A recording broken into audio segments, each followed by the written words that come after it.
জামাত ইসলাম করলে বেসো চলে যাব, এটা একটা মারাত্মক বিষয় দাঁড়িয়েছে। জামাত ইসলাম ক্ষমতা যাওয়ার জন্য বেফরা হয়ে গেছে। বাকি যে দলগুলো আছে ওই দলগুলোরে তারা কোনোভাবে গুরুত্ব দেয় না।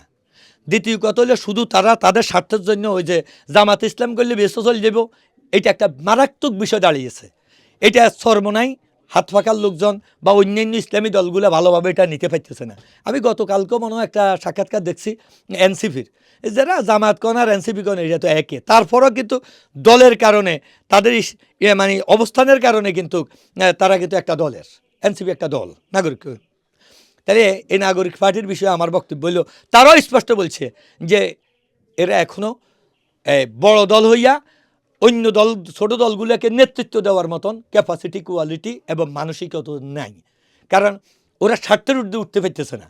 আমার অন্তঃস্থল থেকে আমার সোনামুড়ি সাতক্ষীরের সর্বসাধারণকে বলবো, দলমত নির্বিশেষে, যদিও আমার প্রার্থী ধানের শীষের প্রার্থী, বিএনপির প্রার্থী, তারপরে আমি বলবো দলমত নির্বিশেষে আল্লাহ এবং আল্লাহ রাসূলের প্রতি আপনাদের বিশ্বাস এবং আস্থা রেখে, এবং আমি আল্লাহ এবং আল্লাহ রাসূলের প্রতি বিশ্বাস এবং আস্থা রেখে আমি বলবো যে আমার প্রার্থী সততার সহিত ইনশাল্লাহ যদি নির্বাচিত হয় এই দেশের জনগণের স্বার্থে কাজ করবেন, দেশের উন্নয়নে কাজ করবেন এবং দেশে যেন ন্যায় বিচার ভিত্তিক সমাজ ব্যবস্থা প্রতিষ্ঠা হয় সে বিষয়ে কাজ করবেন, এই বিশ্বাসটুকু আমার আছে।